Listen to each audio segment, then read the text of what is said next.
पास से सिंबल दीजिएगा, माइक ठीक है ना।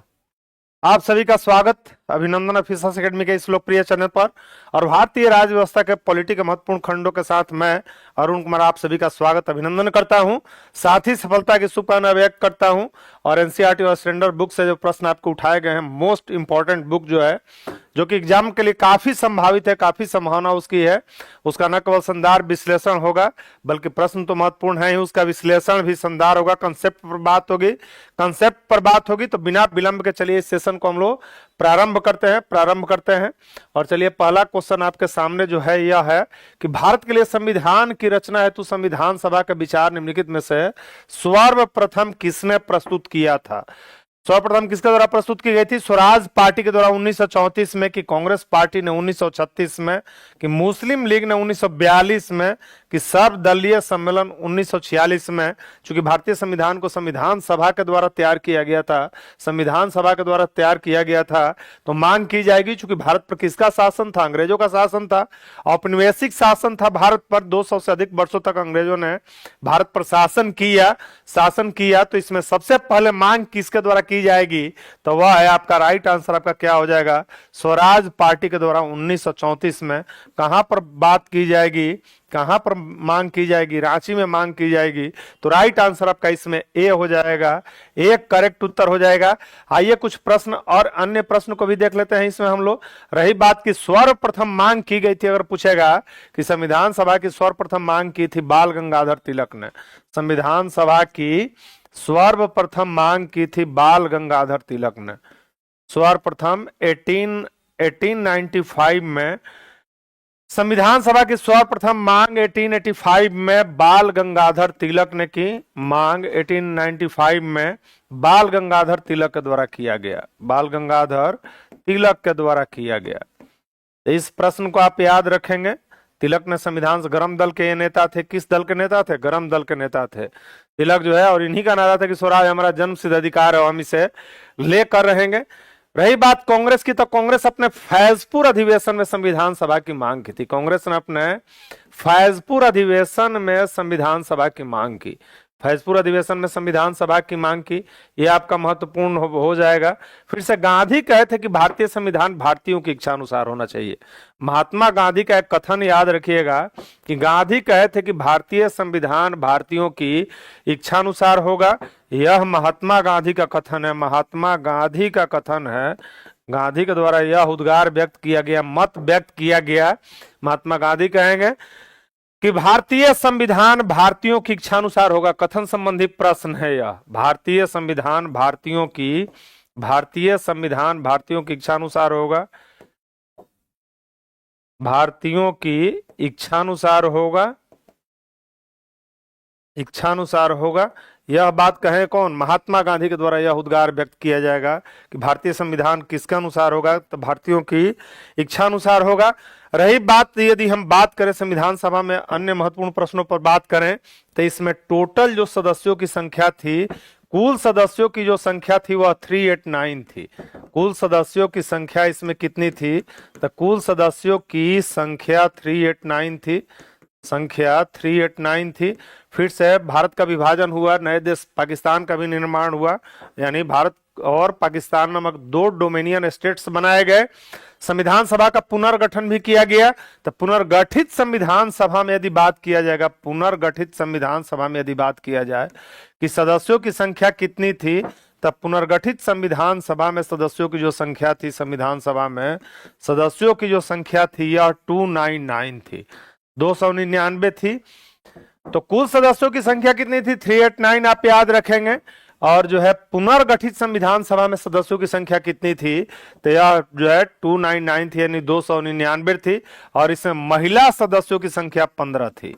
महिला सदस्यों की संख्या इसमें कितनी थी? तो महिला सदस्यों की संख्या इसमें 15 हुआ करती थी, संख्या इसमें 15 थी। प्रतीक का यदि बात कर लिया, प्रतीक यदि बात कर ली जाए तो प्रतीक हाथी था। संविधान सभा का प्रतीक क्या था? हाथी था। ये सभी ऑनलाइन प्रश्न पूछे जाएंगे। फिर से संवैधानिक सलाहकार किसको बनाया गया? तो बीएन राव को संविधान सभा का संवैधानिक सलाहकार बनाया गया। एक बेनेगल नरसिंह राव थे, वीएन राव थे। इस पर दो प्रश्न देख लीजिए। वीएन राव को संवैधानिक सलाहकार बनाया गया, कॉन्स्टिट्यूशनल एडवाइजर बनाया गया, संवैधानिक सलाहकार बनाया गया। बीएन राव को पूरा नाम हो जाएगा, इनका पूरा नाम है बेनेगल नरसिंह राव को संवैधानिक सलाहकार बनाया गया। इनके साथ यह भी याद रखिएगा, बीएन राव के साथ यह भी याद रखिएगा, बीएन राव के द्वारा जो है, चूंकि प्रस्तावना का आधार जो बना वह जो है, प्रस्तावना का जो आधार बना, एक तो आत्मा कहता है प्रस्तावना को, और इसका आधार बनेगा नेहरू द्वारा प्रस्तुत उद्देश्य प्रस्ताव। यानी प्रस्तावना का आधार क्या बना, तो नेहरू के द्वारा प्रस्तुत उद्देश्य प्रस्ताव बना, और प्रस्तावना का प्रारूप तैयार किए थे बीएन राव। तो दो प्रश्न बन जाएगा कि एक तो संवैधानिक सलाहकार कौन थे, और दूसरा प्रश्न यह बन जाएगा कि बीएन राव ने प्रस्तावना का प्रारूप तैयार किया। बीएन राव के द्वारा जो है प्रस्तावना का प्रारूप तैयार किया जाएगा। प्रस्तावना जो कि संविधान का आत्मा है, प्रस्तावना का प्रारूप इन्होंने तैयार किया। प्रस्तावना का प्रारूप तैयार करेंगे कौन, बीएन राव। इसका आधार बनेगा नेहरू के द्वारा प्रस्तुत उद्देश्य प्रस्ताव। नेहरू ने 13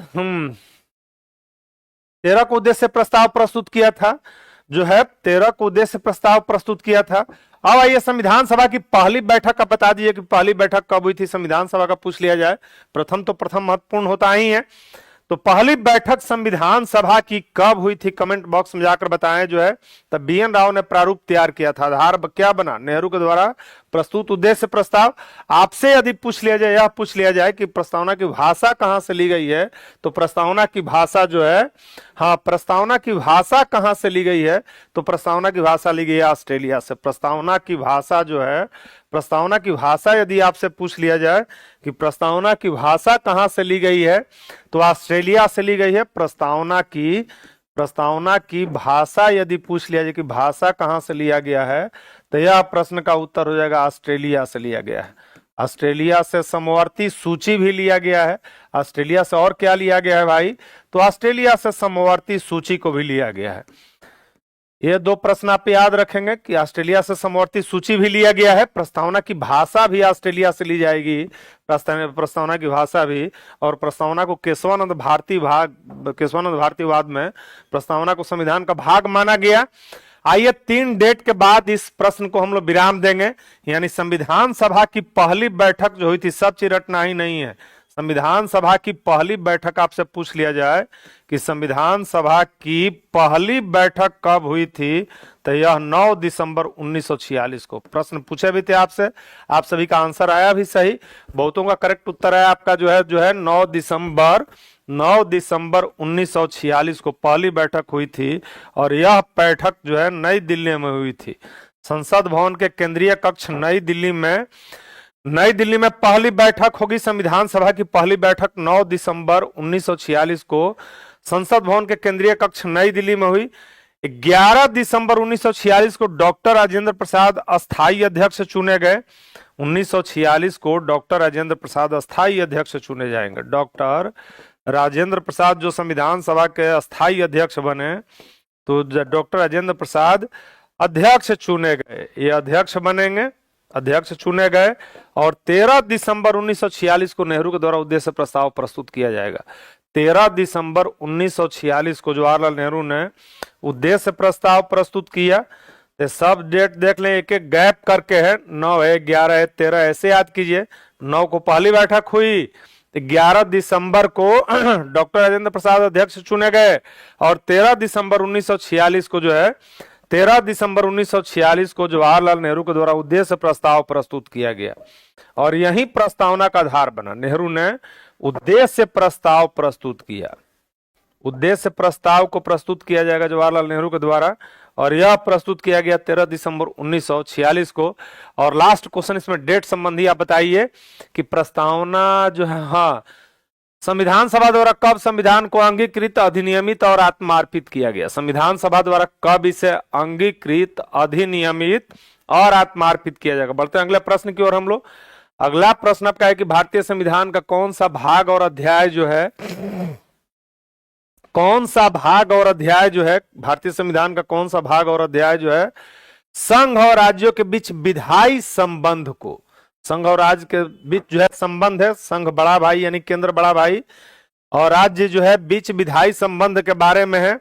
तो संविधान का भाग 11 और अध्याय 1 है कि 12 और अध्याय 1 है, कि भाग 11 और अध्याय 2 है, कि भाग 12 और अध्याय 2 है, इसमें क्या हो जाए कि भारतीय संविधान का कौन सा जो है अध्याय जो है संघ यानी केंद्र और राज्यों के बीच विधायी संबंध के विषय में यानी लेजिस्लेटिव पावर के विषय में यह करेगा 26 नवंबर 1949 को। चलिए बहुतों का हाँ बिल्कुल सही उत्तर आ रहा है आप सभी का। तो इसमें आपका हो जाएगा राइट आंसर हो जाएगा भाग 11 और उसका अध्याय यानी चैप्टर 1 में उल्लिखित है, तो ये हो जाएगा। रही बात केंद्र राज्य संबंध, बहुत महत्वपूर्ण है, बहुत महत्वपूर्ण टॉपिक है और इस पर अगर आयोग 2 को याद रखना है, 2 आयोग का नाम रखना है तो आप याद रखेंगे सरकारिया आयोग का संबंध केंद्र राज्य संबंध से है। सरकारिया आयोग का संबंध आपसे पूछा जाए कि सरकारिया आयोग का संबंध किससे है, तो यह केंद्र राज्य संबंध से है। तो नंबर 1 सरकारिया आयोग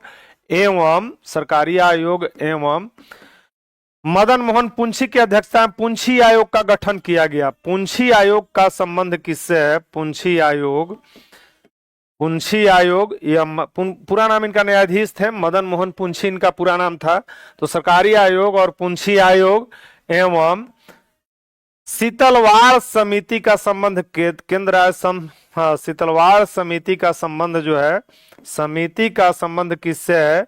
समिति का संबंध आपसे पूछ लिया जाए कि इसका संबंध किससे है, तो यह केंद्र राज्य संबंध पर है, केंद्र राज्य संबंध पर है, केंद्र राज्य संबंध पर है।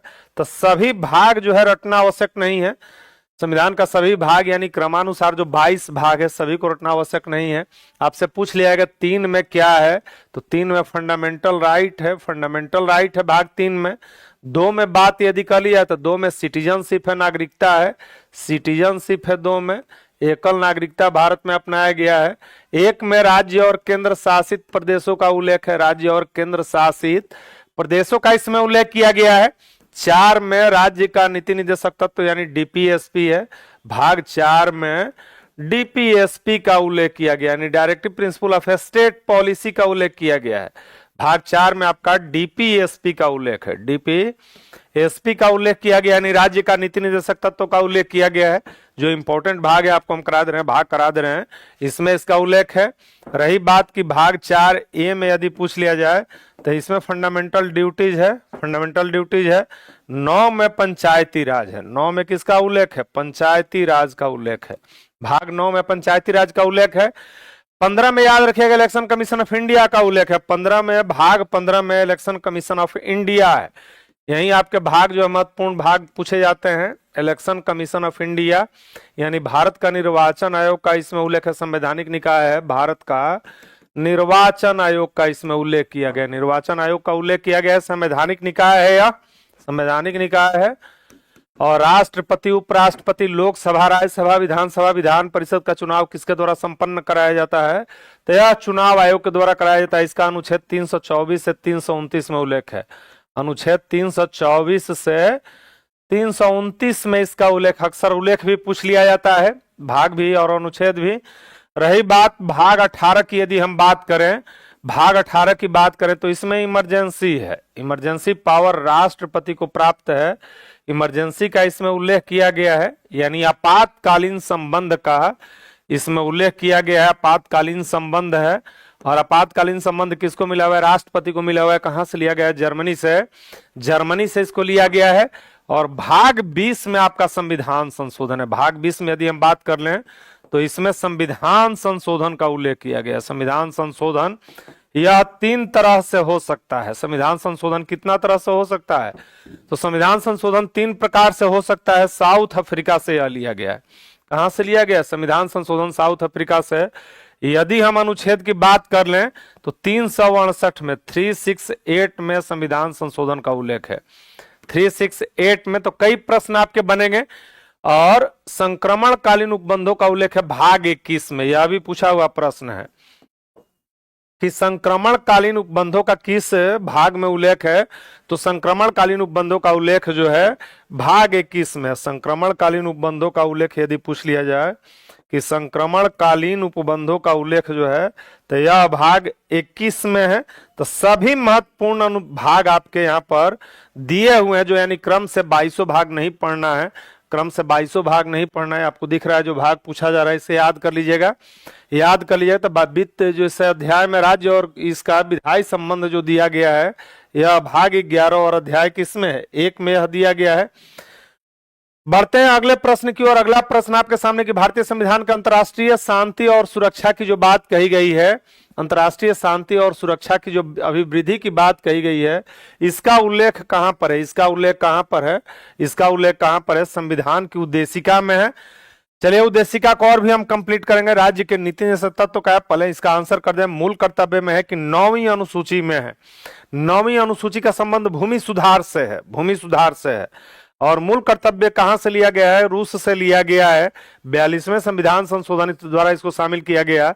तो अंतर्राष्ट्रीय शांति की जो बात होगी, अंतर्राष्ट्रीय शांति की जो बात होगी वह राज्य के नीति निदेशक तत्व में होगी, यानी अंतर्राष्ट्रीय शांति की भी बात करता है। इसका उद्देश्य कल्याणकारी राज्य की स्थापना करना। अनुच्छेद यदि पूछ लिया जाए तो इसमें अनुच्छेद आपका हो जाएगा 51। 51 में अंतर्राष्ट्रीय शांति का उल्लेख है। 51 वैसे भी शुभ अंक है और अंतर्राष्ट्रीय शांति पूरे विश्व के अमन चैन के लिए जरूरी है। तो 51 इस संख्या को याद रखिएगा। 50 में आपका कार्यपालिका से न्यायपालिका का पृथकीकरण है। और 49 में राष्ट्रीय महत्व के स्थानों, स्मारकों और वस्तुओं का क्या है? संरक्षण किया गया है। 48 क में पर्यावरण का उल्लेख किया गया है। 48 क में, और 48 में कृषि और पशुपालन के अभिवृद्धि की बात कही गई है। तो ये सभी महत्वपूर्ण आपका 48 हो गया, 49 हो गया, 50 हो गया, 51 हो गया। 51A में आपका मौलिक कर्तव्य का उल्लेख है, यानी यहाँ पर याद रखिएगा इसका भाग हो जाएगा 4 का A हो जाएगा। अनुच्छेद की यदि बात कर लीजिए तो यह अनुच्छेद 51 का A हो जाएगा। 51 का A हो जाएगा। 9वीं अनुसूची का संबंध याद रखिएगा, इसका भूमि सुधार से है। अब आप कमेंट बॉक्स में जाकर ये हमको बताएं कि 9वीं अनुसूची को किस संविधान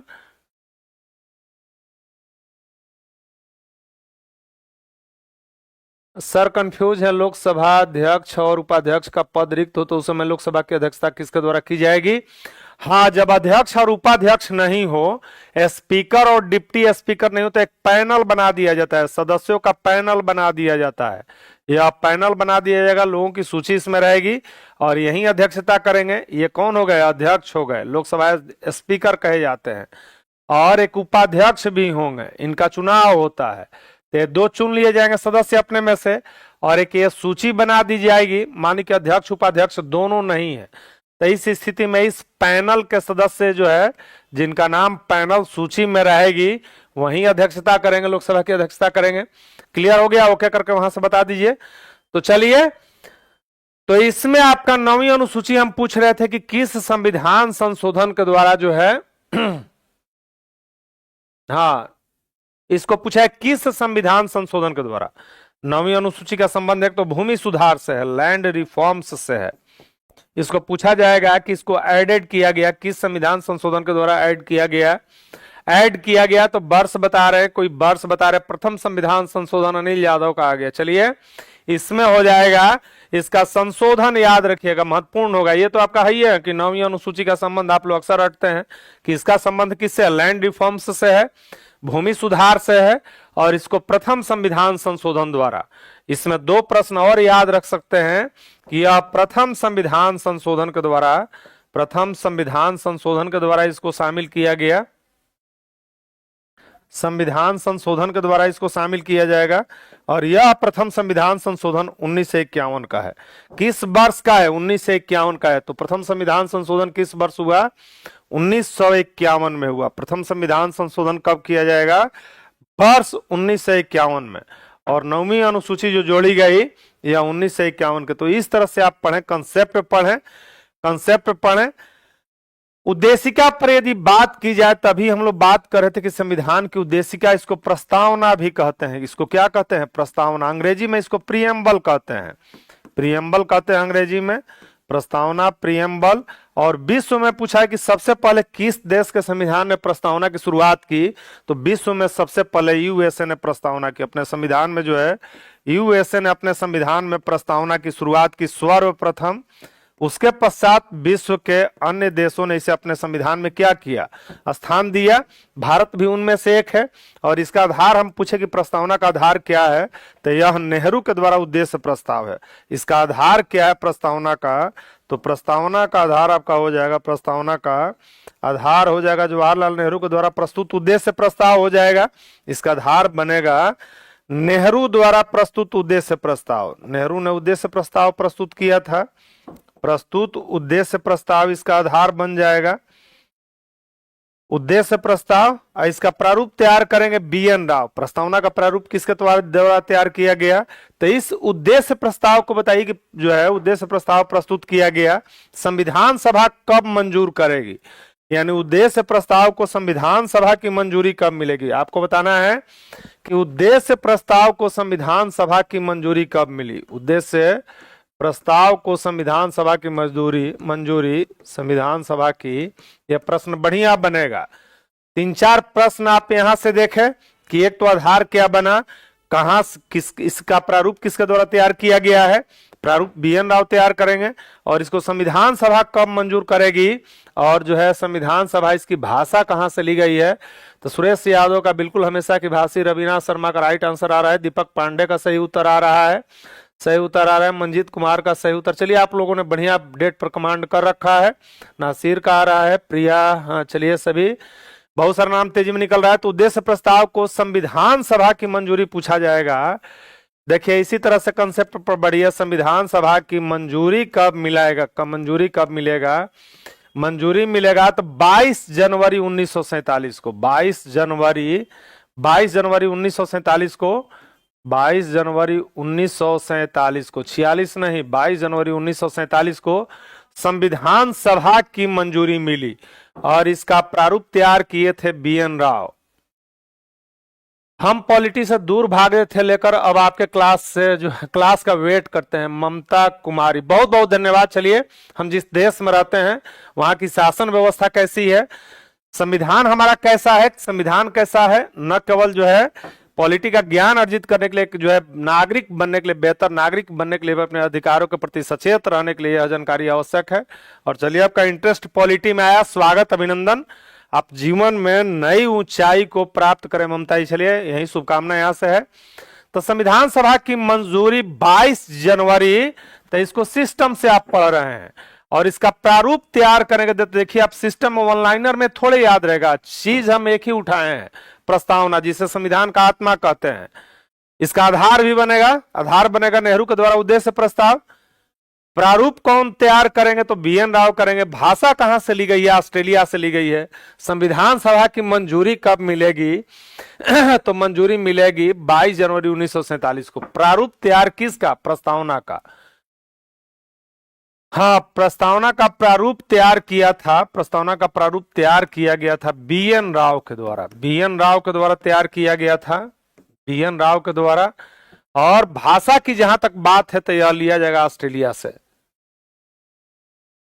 तो चलिए, रटना नहीं ना पड़ रहा है, एक बार आप अपना वहां से साइन देकर बता दीजिए कि समझ कर पढ़ रहे हैं ना आप लोग। इसकी भाषा पूछ दिया जाए कि प्रस्तावना की भाषा कहां से ली गई है, प्रस्तावना की भाषा यदि पूछ दिया जाए, भाषा पूछ दिया जाए, तो यह प्रस्तावना की भाषा ली गई ऑस्ट्रेलिया से। इसका उत्तर बदल जाएगा। और ऑस्ट्रेलिया को प्यासी भूमि का देश भी कहते हैं, कंगारुओं का देश भी कहते हैं। यहीं पर ग्रेट बैरियर रीफ भी है। तो 2-3-4 इंफॉर्मेशन यह भी ऑस्ट्रेलिया से याद रखिएगा। इसको प्यासी भूमि का देश कहते हैं, ऑस्ट्रेलिया को प्यासी भूमि का। आपसे पूछ लिया जाए कि प्यासी भूमि का देश किसे कहते हैं, तो ऑस्ट्रेलिया को। कंगारू, यहीं से आप देखते हैं कि ऑस्ट्रेलिया वर्ल्ड कप जीतता है, तो कंगारू पूछा जाए तो ऑस्ट्रेलिया से ही। और प्रवाल भित्ति जो आपका कोरल है, ग्रेट बैरियर रीफ जो है ऑस्ट्रेलिया में ही है। ग्रेट बैरियर रीफ की यदि बात की जाए, बैरियर रीफ कहां पर है, तो 2-3 स्टैटिक क्वेश्चन भी याद रखिएगा ऑस्ट्रेलिया से। ऑस्ट्रेलिया से 2-3 क्वेश्चन भी आप ध्यान में रखेंगे। बढ़ते हैं अगले प्रश्न की ओर हम लोग। अगला प्रश्न ये आपके सामने कि भारतीय संविधान की प्रस्तावना में पंथ निरपेक्ष शब्द जोड़ा गया। चलिए, पंथ निरपेक्ष शब्द बहुत महत्वपूर्ण, कई बार पूछा जाता है, आप याद भी करके रखें। इसका विस्तार हम कर रहे हैं, विस्तार कर रहे हैं कि एक तो संविधान में धर्मनिरपेक्ष शब्द का उल्लेख कहीं नहीं है, यानी जो संविधान में लिखा हुआ रहता है धर्मनिरपेक्ष शब्द संविधान में कहीं इसका उल्लेख नहीं है। धर्मनिरपेक्ष शब्द का संविधान में उल्लेख नहीं है। संविधान में उल्लेख नहीं है, उल्लेख नहीं। शब्द कौन सा है? शब्द सेकुलर आया है, शब्द सेकुलर आया है, उसका सेकुलर आया है। और इसका हिंदी अनुवाद पंथ निरपेक्ष किया गया है। हिंदी अनुवाद क्या किया गया है? पंथ निरपेक्ष किया गया है। और इसे 42वें संविधान संशोधन के द्वारा जोड़ा जाएगा 1976 में। किस संविधान संशोधन के द्वारा जोड़ा जाएगा? 42वें संविधान संशोधन, जिसे लघु संविधान भी हम लोग कहते हैं। इस संविधान संशोधन के द्वारा जोड़ा जाएगा। किस वर्ष जोड़ा जाएगा? 1976 में। तो हिंदी अनुवाद इसका पंथ निरपेक्ष है। हिंदी अनुवाद क्या है? पंथ निरपेक्ष है। पंथ निरपेक्ष है, यानी राज्य का अपना कोई धर्म नहीं होता। यह पंथ निरपेक्ष पूछा जाएगा कि इसका मतलब क्या है? राज्य का अपना कोई धर्म नहीं होता। पंथ निरपेक्षता का अर्थ होता है कि राज्य का अपना कोई धर्म नहीं होता है। सभी धर्मों के मानने वाले लोग यहाँ पर निवास करते हैं। इससे संपत्ति का अधिकार हटाया गया। संपत्ति का अधिकार मौलिक अधिकार की सूची से हटा दिया गया।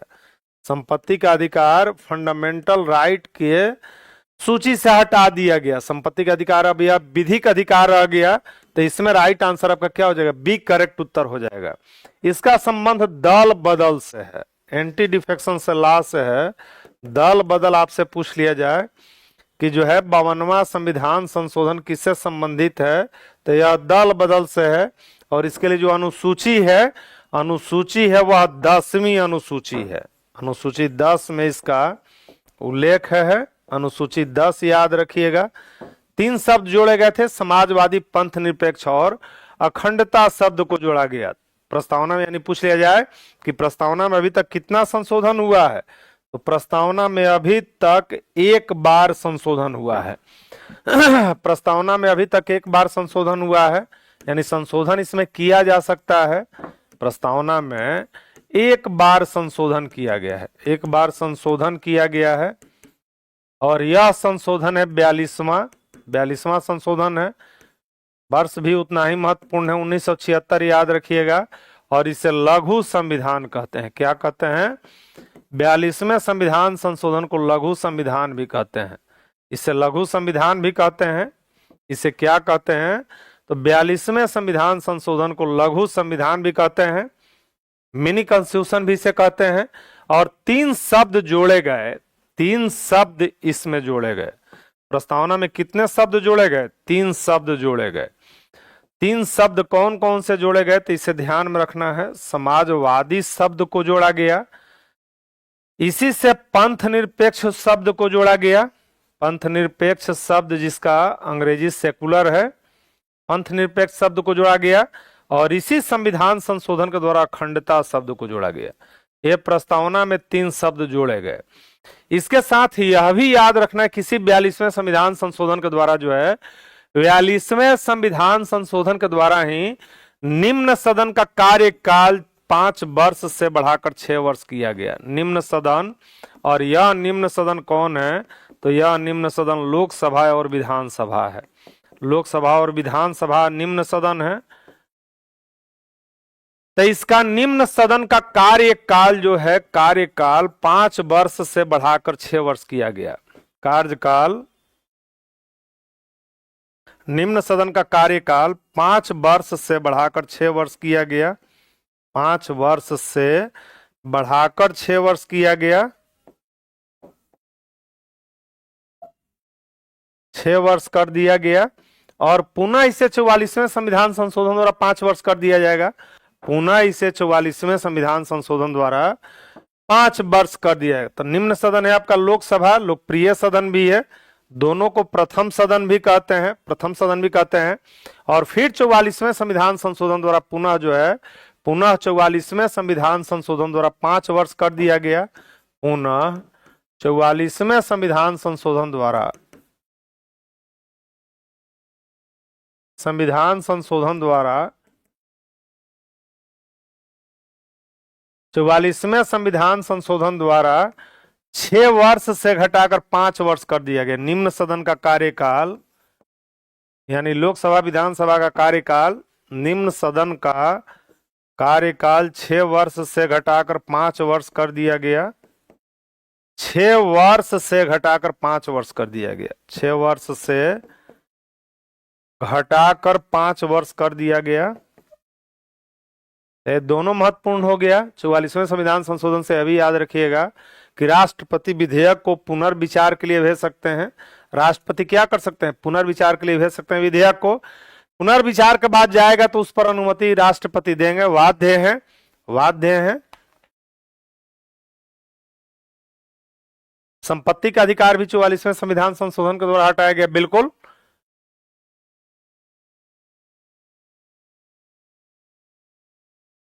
ठीक है, आप सभी को राधे राधे, जय श्री राम, सत श्री अकाल।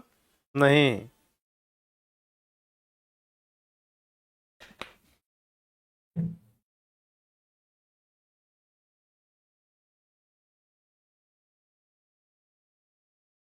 चौवालीसवें से प्रश्न और भी याद रखिएगा। 44वें संविधान संशोधन द्वारा ही कैबिनेट शब्द संविधान में आया है। 44वें संविधान संशोधन द्वारा कैबिनेट शब्द आया है। किसको संविधान के मौलिक अधिकारों को लागू करने की शक्ति दी गई है? आज का क्वेश्चन मिक्स से आपका रिकैप एक तरह से हो रहा है कि इसमें आपका जो है किसको संविधान द्वारा जो है मौलिक अधिकारों को लागू करने की शक्ति दी गई। भारत के सभी न्यायालयों को, कि संसद को, कि राष्ट्रपति को, कि सर्वोच्च न्यायालय जो कि हमारा एपेक्स कोर्ट है, अभिलेख न्यायालय है, कि उच्च न्यायालय को इसमें फंडामेंटल राइट जो कि बहुत महत्वपूर्ण राइट है, नैसर्गिक अधिकार प्रदान किए गए हैं इसके द्वारा। यह लोगों को शोषण से सुरक्षा प्रदान करता है। लोकतंत्र का यह आधार तत्व है, संविधान द्वारा इसे प्रदान किया गया है।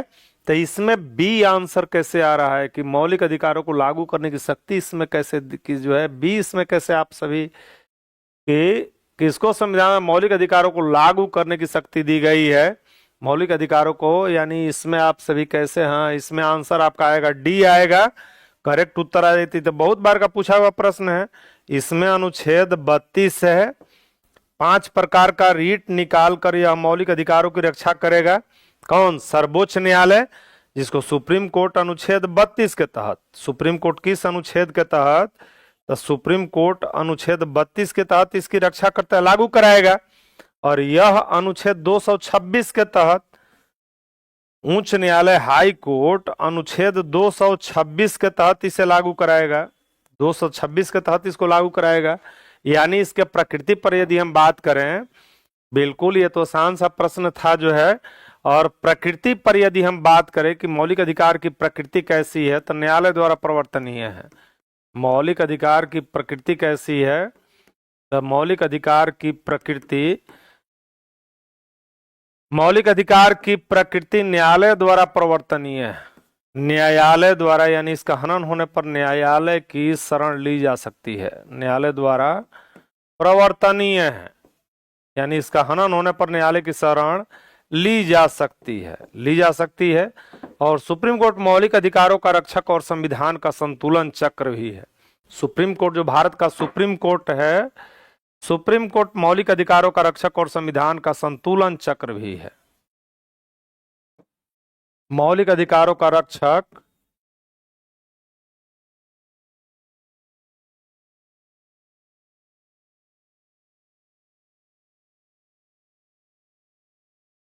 रक्षक और संविधान का संतुलन चक्र भी है। यह एपेक्स कोर्ट भी है, उच्चतम न्यायालय भी इसको कहते हैं हम लोग।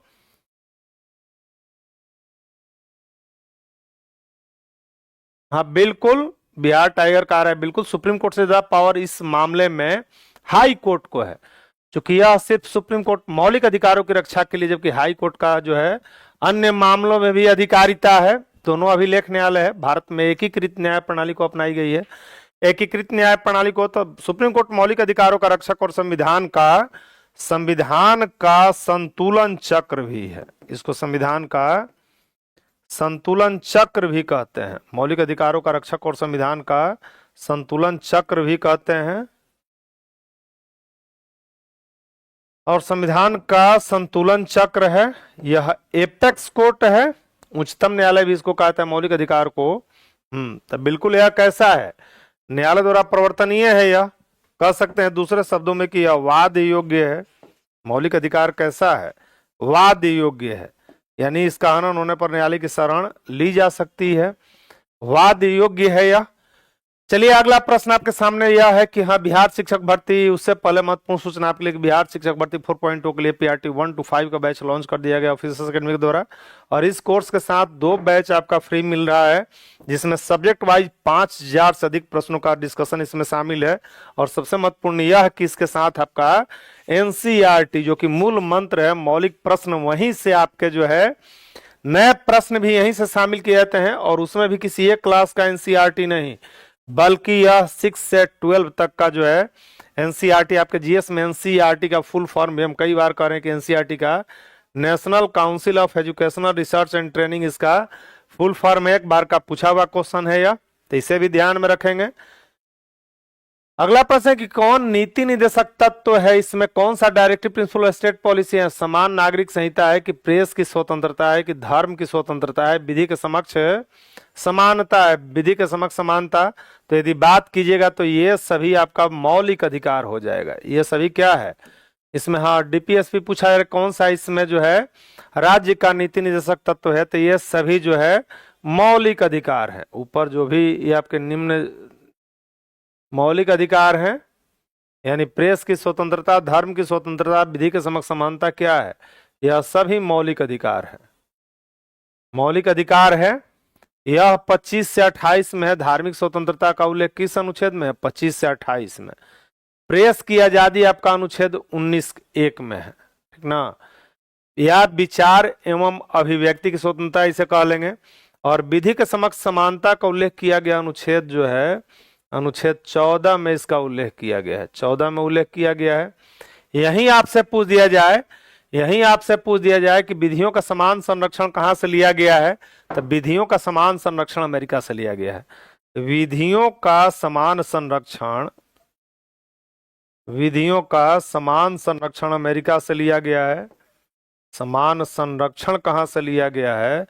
तो विधियों का समान संरक्षण आपसे पूछा है तो यूएसए याद रखिएगा। विधियों का समान संरक्षण कहां से लिया गया है? विधि के समक्ष समता यूके से लिया गया है। यह पूछा है कि कहां से लिया गया है, तो विधि के समक्ष समानता यह यूके से लिया जाएगा, ब्रिटेन से लिया जाएगा।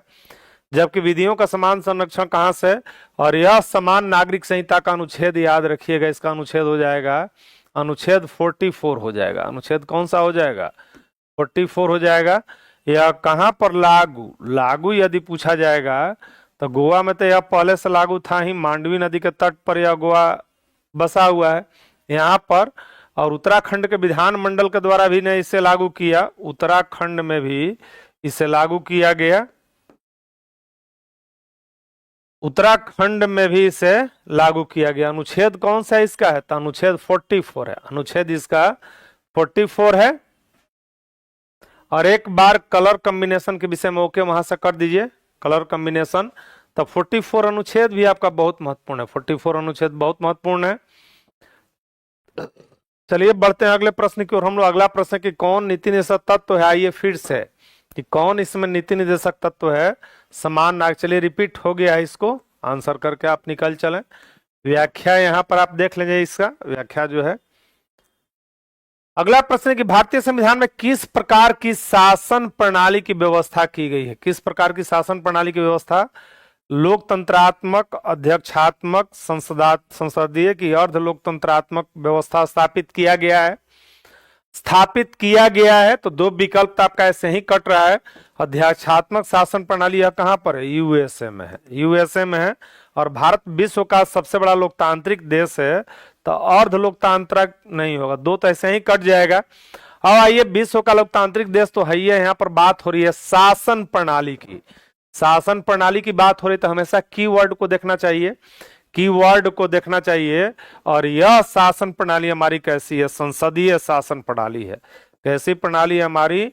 तो संसदीय शासन प्रणाली को हमने अपनाया है। संसदीय शासन प्रणाली को भारत के द्वारा अपनाया गया, संसदीय शासन प्रणाली को। और यह यदि पूछ लिया जाए कि कहां से लिया गया है, पार्लियामेंट्री फॉर्म ऑफ गवर्नमेंट इसको कहेंगे अंग्रेजी में। और यह कहां से लिया गया है? तो यूके से लिया गया है। यह संसदीय शासन कहां से लिया गया है? यूके से लिया गया संसदीय शासन व्यवस्था को। और इसमें 2 प्रमुख होते हैं, कितने प्रमुख होते हैं संसदीय शासन व्यवस्था में? 2 प्रमुख होते हैं। 2 प्रमुख होंगे। कौन कौन 2 प्रमुख होंगे? एक तो संवैधानिक प्रमुख होंगे, संवैधानिक प्रमुख होंगे, और ये संवैधानिक प्रमुख हमारे प्रेसिडेंट हैं। ये कौन है? भारत के राष्ट्रपति हैं। भारत के राष्ट्रपति हैं, संवैधानिक प्रमुख हैं। और दूसरे वास्तविक प्रमुख यानी रियल प्रमुख जो है और वास्तविक प्रमुख हमारे जो है प्रधानमंत्री हैं। देश की नीतियों को तय करते हैं, लोकसभा के नेता हैं। विदेशों को दौरा कर जो है बिल्कुल, तो विदेश नीति में भी इनकी महती भूमिका है। तो ये संसदीय शासन प्रणाली को भारत में अपनाया गया है। भारतीय विधान पालिका प्रथम बार द्विसदनीय बनाई गई। द्विसदनीय व्यवस्था को भारत ने अपनाया है 1992 के भारतीय काउंसिल एक्ट के द्वारा, कि 1909 के भारतीय काउंसिल एक्ट के द्वारा, कि 1919 के भारत सरकार अधिनियम द्वारा, कि 1935 के भारत सरकार अधिनियम के द्वारा द्विसदनीय व्यवस्था को बनाया गया है भारत में। द्विसदनीय व्यवस्था यानी आज की भाषा में हम बात करें तो ये 2 सदन आपके हो जाएंगे, 2 सदन हो जाएंगे। एक तो हो जाएगा आपका लोकसभा हो जाएगा, 2 सदन में कौन सा हो जाएगा? लोकसभा हो जाएगा। इसको निम्न सदन भी कहेंगे, इसको निम्न सदन भी हम लोग कहते हैं, लोअर हाउस। और दूसरा सदन जो आपका हो जाएगा, एक तो लोकसभा, दूसरा राज्यसभा हो जाएगा, जो कि उच्च सदन है। राज्यसभा यह किस तरह का सदन है? यह उच्च सदन है, उच्च सदन है। तो ये द्विसदनीय व्यवस्था लिया गया है। और केंद्र के साथ साथ राज्यों में भी द्विसदनीय व्यवस्था है। अगर इसी को राज्य में यदि हम देखें, ये क्या है? संघ के लिए द्विसदनीय व्यवस्था है, या इसको केंद्र कह सकते हैं। केंद्र के लिए द्विसदनीय व्यवस्था है। यदि राज्य की बात की जाए तो राज्य में भी द्विसदनीय व्यवस्था है। राज्य में द्विसदनीय व्यवस्था के अंतर्गत यदि बात किया जाए तो इसमें विधानसभा है लोकसभा की तरह, जो कि प्रथम सदन है, लेजिस्लेटिव असेंबली इसको कहते हैं। और दूसरा आपका विधान परिषद है। दूसरा सदन कौन सा है? तो यह विधान परिषद है। इसे लेजिस्लेटिव असेंबली कहते हैं। इसके सदस्यों को एमएलए कहते हैं, और इसको लेजिस्लेटिव काउंसिल कहते हैं। इसके सदस्यों को एमएलसी कहते हैं। इसके सदस्यों को हम क्या कहेंगे? एमएलसी कहेंगे। तो चलिए, ये द्विसदनीय व्यवस्था 1919 के अधिनियम के तहत, यानी मॉन्टेग्यू चेम्सफोर्ड सुधार के तहत। 1919 में क्या था? 1919 में मॉन्टेग्यू चेम्सफोर्ड सुधार आया था। मॉन्टेग्यू चेम्सफोर्ड सुधार आया था, 1919 का है मॉन्टेग्यू चेम्सफोर्ड सुधार। और इसी के तहत प्रांतों में द्वैध शासन, इसका हिट क्वेश्चन यह भी है कि प्रांतों में डीआरकी लागू कर दिया गया। प्रांतों में क्या लागू कर दिया गया? प्रांतों में द्वैध शासन को इसके माध्यम से लागू कर दिया गया। हाँ बिल्कुल, यह निम्न सदन है, इसको प्रथम सदन भी कहते हैं। लोकसभा को हम लोग प्रथम सदन भी कहते हैं, लोकप्रिय सदन भी कहते हैं। यह द्वितीय सदन है, अस्थाई सदन है। यह उच्च सदन या द्वितीय सदन भी इसको हम लोग कहते हैं, द्वितीय सदन भी इसको कहेंगे, द्वितीय सदन भी इसको कहा जाता है। और एक बार कलर के विषय में, कि कलर पढ़ने में दिक्कत नहीं ना हो रही है। हम मॉन्टेग्यू चेम्सफोर्ड सुधार के तहत यह द्विसदनीय व्यवस्था आया। 2 नाम है, मॉन्टेग्यू भारत सचिव थे और चेम्सफोर्ड भारत के वायसराय थे। संविधान सभा की प्रांतीय संविधान समिति के अध्यक्ष कौन थे? प्रांतीय संविधान समिति का अध्यक्ष आपसे पूछा जाए, हाँ लोक सेवा आयोग भी आएगा। 1919 के तहत लोक सेवा आयोग का गठन किया जाएगा 1926 में, वर्ष याद रखिएगा। संवैधानिक निकाय है लोक सेवा आयोग, और इसमें केंद्र के लिए संघ लोक सेवा आयोग है, राज्यों के लिए राज्य लोक सेवा आयोग का गठन किया गया है। और एक से अधिक राज्यों के अनुरोध पर राष्ट्रपति की अनुमति के द्वारा ज्वाइंट पब्लिक सर्विस कमीशन का भी गठन करने का प्रावधान किया गया है। तो चलिए, प्रांतीय संविधान समिति के अध्यक्ष आपको बताना है, जो है प्रांतीय संविधान सभा की समिति के प्रांतीय संविधान समिति के अध्यक्ष कौन थे? तो आप सभी का इसे मिला जुला उत्तर आ रहा है। प्रांतीय संविधान समिति के अध्यक्ष जो है काफी महत्वपूर्ण है, और इसका कोई और आंसर नहीं बल्कि लौह पुरुष सरदार पटेल है। इनको क्या कहे तो लौह पुरुष की भी संज्ञा दी जाती है, लौह पुरुष भी इनको कहा जाता है।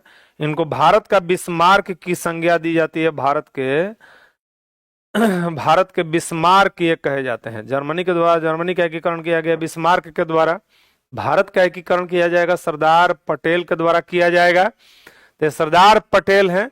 रही बात यदि हम कर लें कि जो है हाँ संघ शक्ति समिति और संविधान संघीय संविधान समिति, संघ शक्ति अगर पूछ दे कि जो है हाँ संघ शक्ति समिति के अध्यक्ष कौन थे, तो ये जवाहरलाल नेहरू थे। संघ शक्ति समिति के अध्यक्ष जवाहरलाल नेहरू थे।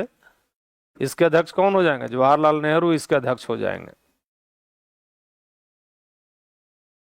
जवाहरलाल नेहरू संघ शक्ति समिति के अध्यक्ष हो जाएंगे और संघीय संविधान समिति के यही अध्यक्ष थे। संघीय संविधान समिति भी पूछा जाए, संघीय संविधान समिति के अध्यक्ष भी अगर पूछा जाए तो ये अध्यक्ष भी कौन थे? जवाहरलाल नेहरू थे। जवाहरलाल नेहरू थे। अगर डॉक्टर राजेंद्र प्रसाद की बात की जाए, डॉक्टर राजेंद्र प्रसाद की बात की जाए तो प्रक्रिया समिति और संचालन समिति, ये थे प्रक्रिया समिति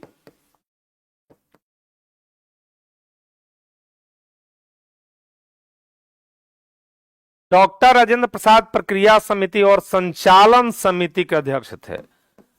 संचालन समिति के भी दो प्रश्न है। ये प्रक्रिया समिति के अध्यक्ष पूछा है कौन थे? डॉक्टर राजेंद्र प्रसाद थे। और संचालन समिति के अध्यक्ष थे, संचालन समिति के भी अध्यक्ष थे, संचालन समिति के भी ये अध्यक्ष थे। बढ़ते हैं अगले प्रश्न की ओर। अगला प्रश्न लोग भारत के न्यायिक पुनरीक्षण की व्यवस्था की कल्पना कहां से ली गई है? कहां से ली गई है? तो चलिए जुडिशियरी आपको बताते रहे। अब ये सब क्वेश्चन रिकैप में आपका जा रहा है। यह संयुक्त राज्य अमेरिका, यानी न्याय शब्द आपका है, न्यायपालिका है, स्वतंत्र और निष्पक्ष न्यायपालिका है। ये सब कहां से? अमेरिका से। सुप्रीम कोर्ट का गठन, हाई कोर्ट सुप्रीम कोर्ट के न्यायाधीशों की नियुक्ति, न्यायिक पुनर्विलोकन, ये सभी कुछ पूछा जाएगा तो ये संयुक्त राज्य अमेरिका से। और यहीं से फंडामेंटल राइट भी लिया गया है। संयुक्त राज्य अमेरिका से ही फंडामेंटल राइट लिया गया है। यहीं से उपराष्ट्रपति का पद भी लिया गया है। उपराष्ट्रपति का पद भी यहीं से लिया गया है। कहां से? अमेरिका से। राष्ट्रपति को पद से हटाने की प्रक्रिया भी यहीं से ली गई है, यानी महाभियोग उसको हम लोग कहते हैं अंग्रेजी में इम्पीचमेंट। महाभियोग किसी भी सदन में आ सकता है। अनुच्छेद 61 में इसका उल्लेख है। किस अनुच्छेद में? 61 में। और यह एक अर्ध न्यायिक प्रक्रिया। महाभियोग क्या है? तो महाभियोग एक अर्ध न्यायिक प्रक्रिया है। यह प्रश्न पूछा जाता है आपसे कि महाभियोग एक अर्ध न्यायिक प्रक्रिया है। महाभियोग अर्ध न्यायिक नहीं, पूरी तरह से न्यायिक नहीं है, अर्ध न्यायिक प्रक्रिया है। क्योंकि संसद राष्ट्रपति को दंडित करने का पावर नहीं है। और यह किसके माध्यम से आता है? संकल्प के माध्यम से आएगा। संकल्प रिजोल्यूशन के माध्यम से आएगा। 14 दिन पूर्व राष्ट्रपति को लिखित सूचना देनी होगी। सभी अलग अलग प्रश्न बनेगा। 14 दिन पूर्व इस बात की जानकारी किसको देनी होगी? राष्ट्रपति को। राष्ट्रपति को देनी पड़ेगी। और किसी भी सदन में आ सकता है, सदन में आ सकता है। एक सदन से पारित होने के बाद यह कहा जाएगा दूसरे सदन में, दूसरा सदन भी पारित कर देगा, दूसरा सदन भी पारित कर देगा तो राष्ट्रपति को पद से हटना पड़ेगा। तो संकल्प पर सदन के कितने सदस्यों की सहमति आवश्यक है? तो 1/4। इस संकल्प पर कि तभी यह आएगा, लाने के लिए है कि 1/4 सदस्य जब सहमत होंगे तभी यह संकल्प आएगा। संकल्प आएगा, किसी भी सदन में आ सकता है। और एक सदन से पारित होने के बाद यह दूसरे सदन में जाएगा, दूसरा सदन भी से पारित कर देगा तो राष्ट्रपति को अपने पद से हटना होगा। और उस दौरान इनके द्वारा किए गए कार्य क्या होगा? अवैध नहीं होगा। अवैध नहीं होगा यानी वैध होगा। और नए राष्ट्रपति का चुनाव जो है, यानी इनके कार्य और दायित्व का विशेष या आकस्मिक स्थिति में कौन देखेंगे? भारत के उपराष्ट्रपति देखेंगे। और नए राष्ट्रपति का चुनाव 6 महीने के अंदर कर लिया जाएगा। 6 महीने के अंदर कर लिया जाएगा। तो चलिए अगला प्रश्न कुछ लेते हैं तेजी में। भारतीय राजनीतिक व्यवस्था में इनमें कौन सर्वोच्च है? सर्वोच्च न्यायालय की, संविधान की, संसद की, धर्म? तो भारतीय राजनीतिक व्यवस्था में संविधान सर्वोच्च है। संविधान सर्वोच्च है। और यह शक्ति भारत के लोगों से प्राप्त करता है। शक्ति संविधान जो है, शक्ति भारत के लोगों से प्राप्त करता है। प्रस्तावना की शुरुआत भी हम भारत के लोग से होती है। भारत के लोग से यह शक्ति प्राप्त करता है। शक्ति कहाँ से प्राप्त करेगा? भारत के लोग से। और इसको तैयार किया गया संविधान सभा के द्वारा, इसे तैयार किया गया। तो बी करेक्ट उत्तर आंसर इसमें हो जाएगा। किसके द्वारा तैयार किया गया? संविधान सभा के द्वारा तैयार किया गया। तो इसे कौन सी विषय समवर्ती सूची का विषय है? पुलिस, आपराधिक मामले, रेडियो टेलीविजन, विदेशी मामले। या पुलिस, चलिए एक एक करके हम लोग देख लेते हैं। राज्य सूची का विषय है, इस पर राज्य कानून बनाएगा। आपराधिक मामले समवर्ती सूची का विषय है, समवर्ती सूची का यह विषय, इस पर केंद्र और राज्य दोनों कानून बना सकते हैं। रेडियो टेलीविजन राष्ट्रीय महत्व का यह संघ सूची का विषय हो जाएगा, संघ सूची का यह विषय हो जाएगा, यूनियन लिस्ट का। और विदेशी मामले भी संघ सूची का विषय है, यह भी संघ सूची का विषय है कि ये राष्ट्रीय महत्व के हैं। कौन? संचार, इसको संचार भी दिया जा सकता है, रेडियो टेलीविजन, या संचार भी इसको लिखा जा सकता है, संचार पूछ दे। नेशनल इंपॉर्टेंस का है। और 7वीं अनुसूची में इसका विषयों का वितरण है। किस अनुसूची में? तो अनुसूची 7 में, अनुसूची याद रखिएगा, अनुसूची 7 का संबंध विषयों के वितरण से है, विषयों के वितरण से है। यानी इसमें संघ सूची, राज्य सूची और समवर्ती सूची का उल्लेख किया गया है। किस सूची का उल्लेख किया गया है? संघ सूची, राज्य सूची और समवर्ती सूची का उल्लेख किया गया है। चलिए लेते हैं अगले प्रश्न को। लोकसभा में केंद्र शासित प्रदेशों के लिए स्थान जो आरक्षित है 20 है कि 25 है कि 30 है? चलिए इसमें लोकसभा में एससी के लिए कितनी सीटें हैं, एसटी के लिए कितनी सीटें आपको बताना है।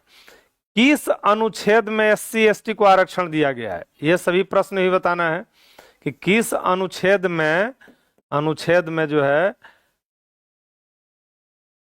लोकसभा में एससी एसटी के आरक्षण है, लोकसभा में जो है एससी एसटी के लिए आरक्षण है। ये सभी प्रश्न हम लोग करेंगे। तो इसमें जो है केंद्र शासित प्रदेशों के लिए जो स्थान आरक्षित है, तो बिल्कुल यह 20 है। अधिकतम संख्या इसका होगा कितना? 550। लोकसभा का अधिकतम संख्या होगा, अधिकतम संख्या क्या होगा? तो 550 होगा। राज्यों से अनधिक इसमें नहीं होगा, राज्यों से इसमें आएगा 530, इससे अधिक नहीं। और केंद्र शासित प्रदेशों से इसमें 20 आएगा, यानी यूनियन टेरिटरी से इसमें कितना आएगा? 20 आएगा। यह 550 अधिकतम। और ये सीटें 2026 तक अपरिवर्तित रहेगी, 2026 तक ये सीटें अपरिवर्तित रहेगी।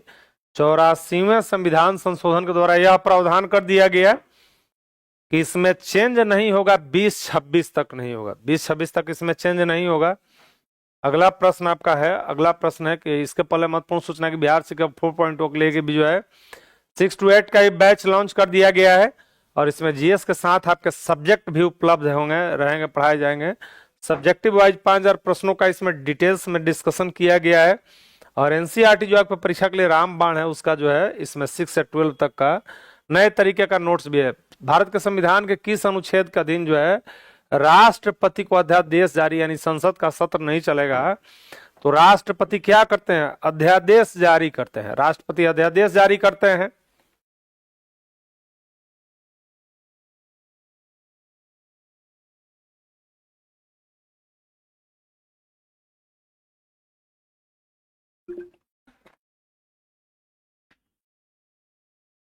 बिल्कुल, वर्तमान सीटें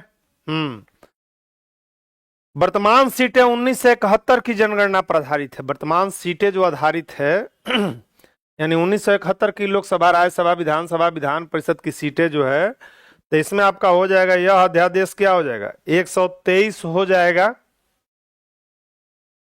इसके साथ ही यह भी याद रखिएगा कि अध्यादेश का जीवन काल अल्पकालिक होता है। इसका बल क्या होता है? तो अध्यादेश का बल जो होता है, अध्यादेश का बल जो होता है, यह कानून का बल होता है, कानून का बल होता है, यानी कानून को जो पावर होता है वही अध्यादेश का होगा, कानून का है। अध्यादेश का बल किसका है? कानून का बल होता है। और इसका जीवन काल अल्पकालिक होता है। अध्यादेश का जीवन काल अल्पकालिक होता है। जीवन काल क्या होता है? अल्पकालिक होता है। यानी संसद का सत्र शुरू होने पर 6 माह के अंदर इसे मंजूरी मिल जानी चाहिए। संसद का कितने माह में? 6 माह, सॉरी। संसद का सत्र प्रारंभ होने पर, संसद का सत्र यानी सेशन प्रारंभ होने पर 6 सप्ताह के अंदर इसे मंजूरी मिल जानी चाहिए। 6 सप्ताह के भीतर इसको क्या होनी चाहिए? मंजूरी। यानी अध्यादेश अधिकतम 6 माह 6 सप्ताह हो जाएगा। अब बिल्कुल अधिकतम की बात यदि की जाए, चूंकि हम सभी जानते हैं कि 2 बैठकों के बीच 6 माह से अधिक का अंतर नहीं होता है, 6 माह में एक बार बैठक होना ही होना है। तो अधिकतम अगर अध्यादेश में पूछे तो 6 माह जो है, अधिकतम पूछे तब 6 माह और 6 सप्ताह है। क्योंकि दोनों सदनों के बैठकों में 6 माह से अधिक का अंतर क्या होना चाहिए? नहीं होना चाहिए। 2 बैठकों के बीच 6 माह से अधिक का अंतर नहीं होना चाहिए। किस अधिकार को डॉक्टर अंबेडकर के द्वारा संविधान का आत्मा कहा गया है? तो ये जो है संवैधानिक उपचारों का अधिकार अनुच्छेद 32 हो जाएगा। अनुच्छेद कौन सा है? 32 है। और ये 6ठा मौलिक अधिकार है। फंडामेंटल राइट कौन सा है? 6ठा मौलिक अधिकार है। 32 में संवैधानिक उपचारों का अधिकार दिया गया है। आपका यह विधिक अधिकार है, संपत्ति का अधिकार अब मौलिक अधिकार नहीं है। किस तरह का अधिकार है? विधिक अधिकार है, यानी कानूनी अधिकार है। यह विधिक अधिकार है, लीगल राइट है। और संविधान का अनुच्छेद 300A में इसको रख दिया गया। अनुच्छेद जो है 300A में इसे रख दिया गया। किसको? संपत्ति का अधिकार को। यह अनुच्छेद 25 से 28 में है। समता का अधिकार 14 से 18 में है। यह किस अनुच्छेद में? 14 से 18 में। या सीधे सीधे लाइन पूछ लिया था कि समता का अधिकार किस अनुच्छेद में? 14 से 18 में समता का अधिकार दिया गया है। समता का अधिकार दिया गया है। अगला प्रश्न, कौन सी नीति तत्व है? समान नागरिक संहिता, प्रेस, धर्म, विधि। ये सभी फंडामेंटल राइट है। नंबर 1 हो जाएगा। 17 में एक करेक्ट उत्तर हो जाएगा। इसका डिस्कशन हम लोग देख चुके हैं। निम्नलिखित कथन में से किसका है? हाँ, यह कथन स्टेटमेंट महत्वपूर्ण है। TRE 3.0 का भी था। यह संशोधन के मामला में कि भारतीय संविधान अधिक कठोर तथा लचीले के मध्य क्या है? संतुलन है। यानी कठोर और लचीले का समन्वय है। यह समन्वय है। ये कौन कहेंगे? BR अम्बेडकर कहेंगे, पायली कहेंगे, इलेक्जेंड्रोविक्स कहेंगे कि व्हीयर कहेंगे। तो ये स्टेटमेंट आपका किसका है? KC व्हीयर का है। यह स्टेटमेंट किसका है? तो KC व्हीयर का है। कथन संबंधी प्रश्न को याद रखिएगा। राष्ट्रपति को क्या अधिकार इसमें नहीं है? भारत के राष्ट्रपति जो संवैधानिक प्रमुख हैं, वारिता क्रम में जो है इनका प्रथम स्थान है। तीनों सेनाओं के सर्वोच्च सेनापति हैं। देश की एकता, अखंडता और दृढ़ता के क्या हैं? प्रतीक है। ये सारे कार्य जिन्हीं के नाम से किया था। इनको एग्जीक्यूटिव पावर मिला हुआ है। जो है युद्ध और शांति घोषणा यही करेंगे। तो इनको क्षमा दान की शक्ति है। और यह अनुच्छेद 72 में है। सर्वोच्च न्यायालय के न्यायाधीश को हटाए, यह पावर इनको। चलिए, आपातकाल की घोषणा है। अध्यादेश तो 123 में हम लोग देखे ही।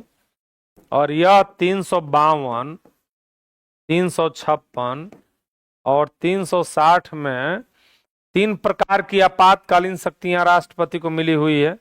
3 प्रकार की। सर्वोच्च न्यायालय के न्यायाधीश को जो हटाया जाता है, यह संसद के द्वारा प्रस्ताव पारित करके, संसद द्वारा प्रस्ताव पारित करके हटाया जाता है।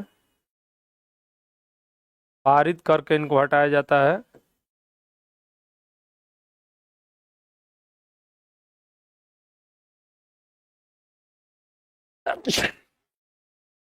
संसद द्वारा प्रस्ताव पारित करके हटाया जाता है। अगला प्रश्न यह है आपके सामने। अगला प्रश्न है कि भारतीय विधान पालिका प्रथम बार द्विसदनीय बनाई गई 1919 के एक्ट के तहत, जिसको मॉन्टेग्यू चेम्सफोर्ड सुधार भी कहते हैं। और शिक्षक भर्ती 4.0 के लिए क्लास 9-10 का भी बैच प्रारंभ कर दिया गया है। इस बैच के साथ 2 बैच फ्री है। यानी सब्जेक्ट वाइज जो है 5000 से प्रश्न डिस्कशन अधिक मिलेगा। और 6 से 12 तक का NCERT का नोट्स, इसमें आपको नए तरीके का नोट्स मिलेगा। तो इस बैच से जुड़कर अपनी सफलता को सुनिश्चित करें। अगला आपका प्रश्न है कि भारत एक गणतंत्र है। गणतंत्र एक तो कब बना? 26 जनवरी। स्टैटिक क्वेश्चन में बहुत महत्वपूर्ण, कई बार पूछा जाता है कि गणतंत्र क्या बना। गणतंत्र बना 26 जनवरी 1950 को, तो सभी मामले में अंतिम अधिकार जनता के पास है। संसदीय शासन नहीं है। भारत में वंशानुगत शासन नहीं है, राज्यों का संघ है। तो ठीक है, राज्यों का संघ ही है भारत। और जो है क्या है, संसदीय शासन तो है ही है, वंशानुगत शासन नहीं है। विकल्प सी करेक्ट उत्तर हो जाएगा। हमारे राष्ट्रपति का यहाँ पर चुनाव होता है, और कोई भी व्यक्ति राष्ट्रपति का चुनाव क्या कर सकता है, लड़ सकता है। कोई भी व्यक्ति भारत का राष्ट्रपति बन सकता है। कौन सा शब्द भारत के संविधान की उद्देशिका में नहीं है? समाजवादी, पंथ निरपेक्ष, प्रभुता संपन्न, ये तीनों तो हैं ही। लोक कल्याण यह राज्य के नीति निर्देशक तत्वों में है। राज्य के क्या कहा है कि राज्य कल्याणकारी राज्य की स्थापना करेगा। राज्य के नीति निर्देशक तत्वों में इसका उल्लेख है। राज्य के नीति निर्देशक तत्वों में इसका उल्लेख किया गया है। तो चलिए, इसी के साथ आज का सेशन यही विराम लेता है। कैसा सेशन लगा आप कमेंट बॉक्स में जाकर इसे बताएंगे। मिक्स क्वेश्चन, ताकि कुछ आपका रिवीजन उधर का चैप्टर हो जाए, इसका प्रयास इस टॉपिक में किया गया था। प्रश्न तो शानदार रहते ही हैं, और एक देखने के लिए 20-22 प्रश्न आपके हो सकते हैं। इसमें प्रश्नों की संख्या 100 से ऊपर आपका हो जाएगा। डिस्कशन ध्यान पूर्वक सुनिएगा, तो एक 100 क्वेश्चन से अधिक का इसमें आपको बेहतरीन क्वेश्चन का बेहतरीन विकल्प मिलेगा, जो अक्सर परीक्षा में पूछा जाता है। बहुत बहुत धन्यवाद आप सभी का।